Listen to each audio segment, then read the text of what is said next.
Bugungi darsimiz mezonlar. Mezonlar. Bizga mezon nimaga kerak? Bizga mezon turidan farqlash uchun kerak. Tasavvur qiling. Bitta bir alyonda bir nechta bir tur bor. Ular nimasiga ko'ra bir-biridan farqlanadi desa, bitta gap bilan mezonlarga ko'ra bir-biridan farqlanadi. Birinchi mezon morfologik mezon.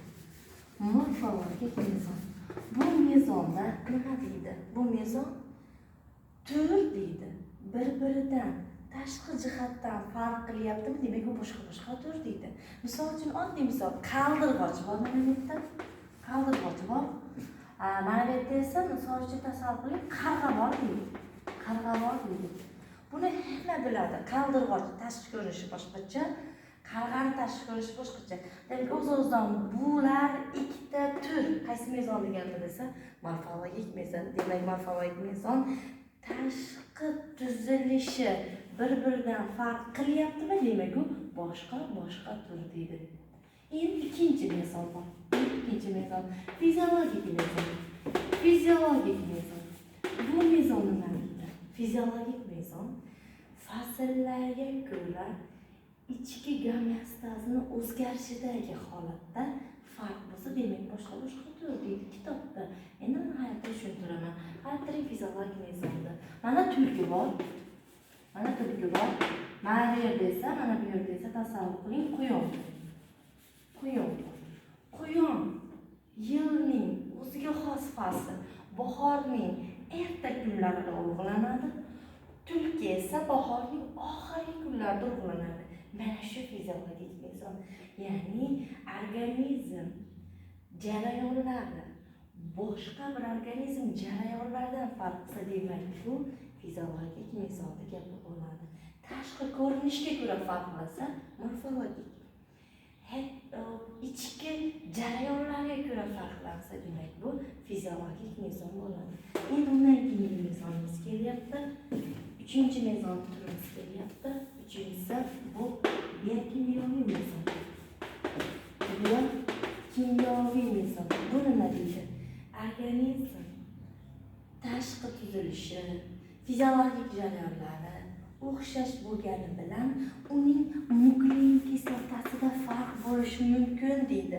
Misol uchun qarab turing. Fatima Zuhra bir xil, Hasan Husan bir xil, lekin uni nuklein kislotasining qaysidir bir nuqtasida farq bo'ladi.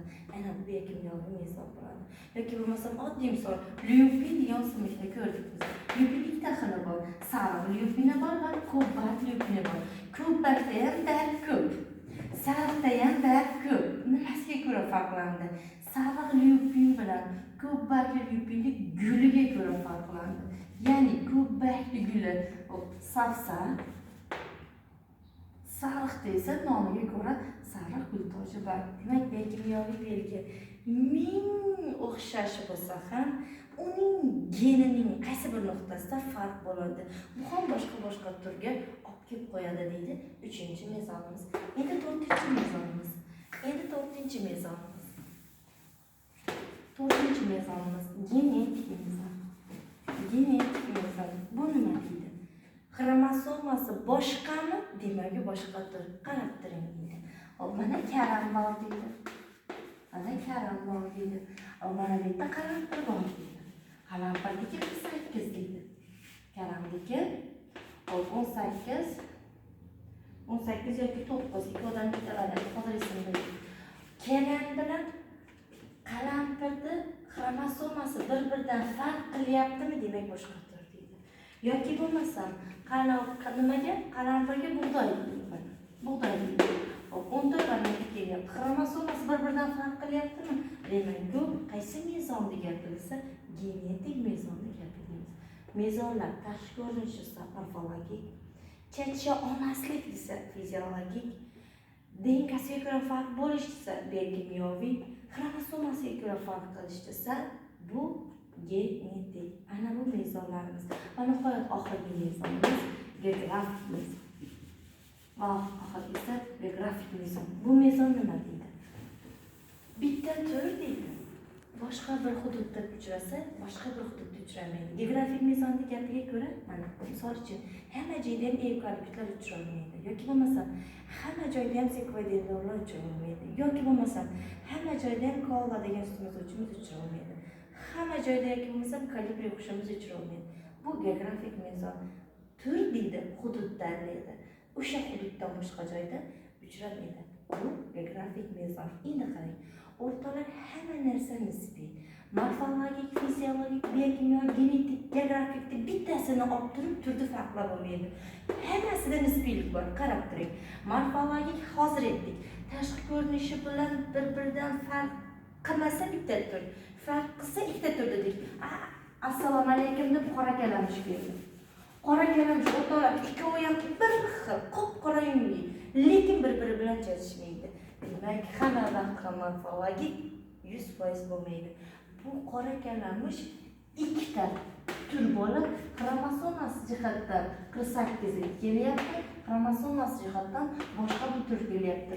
Buni aniqlab qo'ygandan so'ng genetik mezon deyiladi. Endi qarang, fiziologik mezon aytadi, boshqa tur, demak u chatishmaydi deydi. Keyin keladi fiziologik mezonga. Tollar keladi.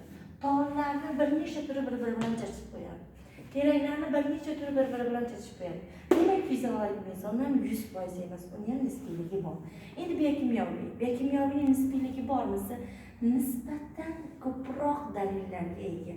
Lekin hali bu nisbiyligini topgan yo'q. Genetik mezon aytadi.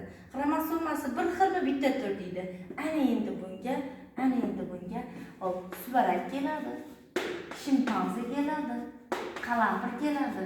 Uchosi ham nimali? 48lik yer edi. Ha, bular boshqa turku, garchi xromosomasi bir xil bo'lsa ham. Ko'ryapsizmi? Demak, genetik mezonda ham nisbiylik bor. Endi geografik mezon juda katta xato gapirib qo'yadi. Nima deydi? Bitta tur bitta joyda uchraydi, boshqa joyda uchramaydi. Bu mayli kalibri oldi buni gapini, mayli sekvoidendron oldi. Lekin bu gapda olmaydiganlarda odamda turi Homo sapiens hamma joyda bor. Muzlikda ham bor, o'sha g'orda ham bor, o'sha Avstraliyada ham bor, o'sha Yevropada ham bor. O'sha yerni qaysi bir qit'asini ko'ringki, Homo sapiens turi bor. Demak, geografik mezon ham nisbiy ekan. Shuncha o'rtoqlar, turiga ta'rif berishda, turda o'xshashligini topishda, turda farqini topishda biz bitta mezonga tayanmaymiz. Biz barcha mezonga tayanamiz va barcha mezonda ma'lumotlarni yig'gan holatda turni o'xshash yoki farqini topib beramiz. Bugungi mavzu mezon bo'yicha qisqacha dars bo'ldi. Bulardagi ma'lumotlarni qolgan kitobda bor. Bitta o'tib beraman. Men o'taman, siz o'qib keting. Abitan keyinda savol javobini so'rab olaman.